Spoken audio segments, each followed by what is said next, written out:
Halo para pendengar, dimanapun kalian berada, balik lagi di channel Gary Christopher.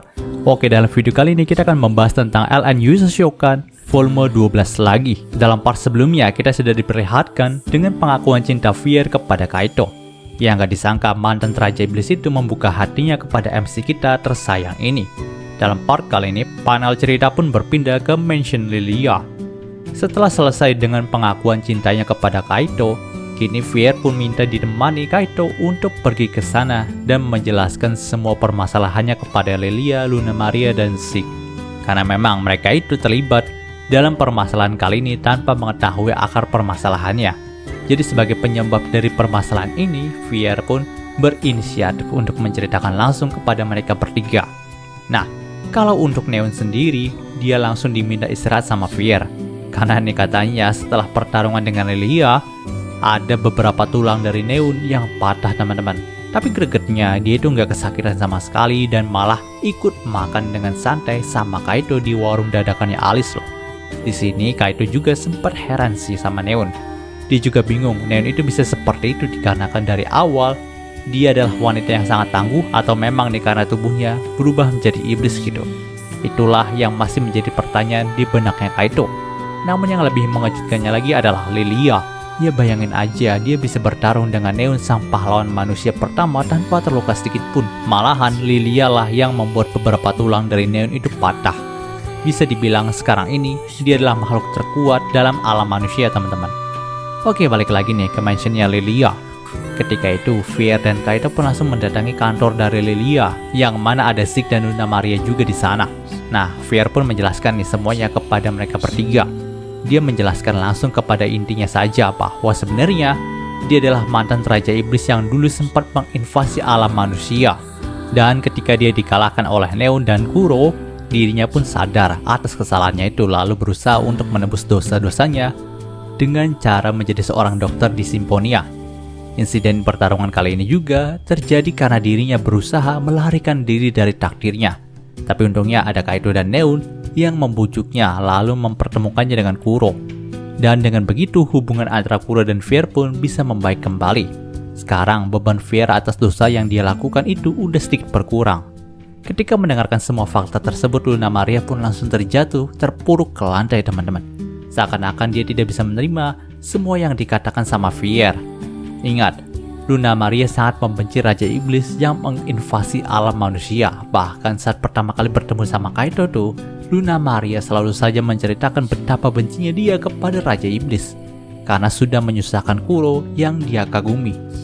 Tapi di sini Luna Maria seakan tertampar dengan fakta kalau orang yang dia benci itu ternyata selama ini adalah orang yang dia banggakan juga. Ya, dia adalah Fier gitu. Tapi di sini Luna Maria pun berusaha menguatkan dirinya untuk menerima fakta tersebut. Karena bagaimanapun, Fier sudah memberanikan dirinya juga mengatakan faktanya. Jadi dia itu tidak bisa melakukan apapun kecuali menghargai keputusan Fier. Namun nih, yang mengejutkan di sini reaksi Lilia teman-teman. Karena selepas mendengar fakta Fier adalah mantan Raja Iblis yang menginvasi alam manusia, dia itu langsung pingsan dengan mata terbuka. Ya gue kaget juga sih kalau ada manusia yang begitu. Ditambah lagi setelah dia bangun dari pingsannya, dia itu masih nggak bisa menerima fakta kalau Fier adalah mantan Raja Iblis.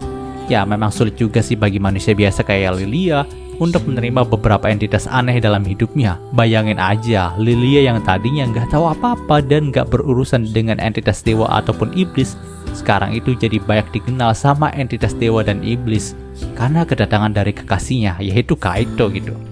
Dan ditambah lagi dengan pengakuan Fier sebagai Raja Iblis gitu. Jadi ya dia beneran ketampar sama fakta itu. Makanya dia juga langsung pingsan untuk kedua kalinya. Nah setelah sadar kembali nih, dia itu langsung minta obat perut sama Fier. Karena memang katanya sih itu adalah obat yang bisa menenangkan dirinya dikala stres. Tapi tentu Fier nggak bisa melakukan hal itu. Karena memang obat perut sendiri bukanlah obat yang dikonsumsi setiap saat. Sebaliknya, di sini Fier itu memberikan sebuah obat mujarab yang bisa menyembuhkan stresnya Lilia, yaitu berkencan dengan Kaito. Tentu muka Lilia pun langsung memerah karena mendengar hal itu. Tapi dengan itu seketika juga ketegangan dari Lilia pun mulai menurun. Dan melihat kalau sepertinya hal itu menyembuhkan stresnya Lilia, Kaito pun langsung mewujudkannya. 2 hari setelah pembicaraan itu selesai, dia pun langsung mengajak Lilia untuk pergi berkencan di kota Symphonia, teman-teman. Tapi ya tentu, karena ini adalah kencan Kaito sama Lilia, jadi kencan itu berasa canggung banget sih. Ya kita tahulah betapa kikuknya si Lilia ini, apalagi pas lagi kencan sama Kaito gitu. Nah, gregetnya setelah Kaito pulang kencan sama Lilia, pada malam harinya Kaito itu langsung diajak pergi sama Kuro ke Bukit Pahlawan, tempat dimana perjanjian damai antara ketiga alam itu terbentuk. Nah, di sini Kuro pun memanipulasi waktu agar langit malam di bukit itu berubah menjadi langit pada 1000 tahun yang lalu. Tepatnya pada saat Kuro menanyakan sebuah pertanyaan penting bagi masa depan Hikari atau Neon. Yaps, pertanyaan itulah yang mengubah nasib Neon sekarang ini. Dan pertanyaannya adalah, apakah kamu masih berniat tinggal di dunia ini atau tidak? Jujur saja Kuro sangat takut ketika menanyakan hal itu kepada Kaito. Dia takut kalau saja Kaito merindukan orang-orang penting di dunia lamanya dan tidak berniat untuk tinggal di dunia Trinia. Pada awalnya juga Kuro ingin menanyakan hal itu menjelang festival pemanggilan pahlawan berakhir. Tapi dia tidak sanggup menunggu selama itu, teman-teman. Dia ingin mendapatkan kepastian jawaban dari Kaito. Sejujurnya nih, Kuro juga ingin Kaito tetap tinggal di dunia Trinia. Tapi dia nggak mungkin bisa memaksakan kehendaknya gitu aja kepada Kaito. Mendengar pertanyaan itu, Kaito pun menjawab nih, kalau dirinya sudah pernah bilang kepada Shiro mengenai masalah kali ini. Kaito memang ingin tetap tinggal di dunia Trinia. Dia tidak berniat kembali ke dunia lamanya, tapi dia ingin meminta satu keringanan kepada Shiro.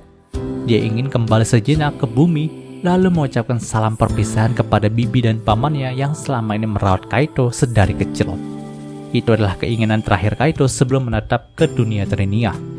Nah, katanya si Shiro itu akan mengabulkan permintaan Kaito, tapi dengan satu syarat. Kalau Kaito itu harus berhasil menyelesaikan ujian terakhir yang akan diberikan oleh Shiro kepada dirinya. Tentu setelah mendengarkan hal itu, Kuro pun sangat senang nih. Dia senang kalau Kaito memang akan tetap tinggal dalam dunia Trinia. Ya memang sih, Kaito mending menetap di situ aja. Ya MC mana loh yang mau ninggalin para haremnya yang udah dia dapat dengan susah payah gitu. Kecuali Babang Leon ya. Ingat, Leon di Mobusei Kaito pasti ending WN-nya malah ngambek nggak mau balik ke dunia isekainya teman-teman dan milih hidup di surga. Karena memang dia itu udah capek banget ngurusin semua 5 pangeran idiot dan semua hal-hal berbau perang di Holford sana sih. Ya gitulah, itu MC yang paling beda sih menurut gue. Nah, balik lagi ke ceritanya Kaito nih. Dan setelah keduanya bertukar pesan tadi, Kaito dan Kuro pun saling bertukar kasih lagi dengan ciuman teman-teman. Dan cerita di part ini pun berakhir. Oke, mungkin sudah pembahasan singkat untuk LN Yu Sasaunya kali ini. Jika kalian suka video ini, jangan lupa untuk like, komen, dan juga subscribe dan juga share agar gue lebih semangat lagi dalam membuat video dalam channel ini. Terima kasih telah mendengarkan sampai detik ini. Gue Gary Christopher, signing off.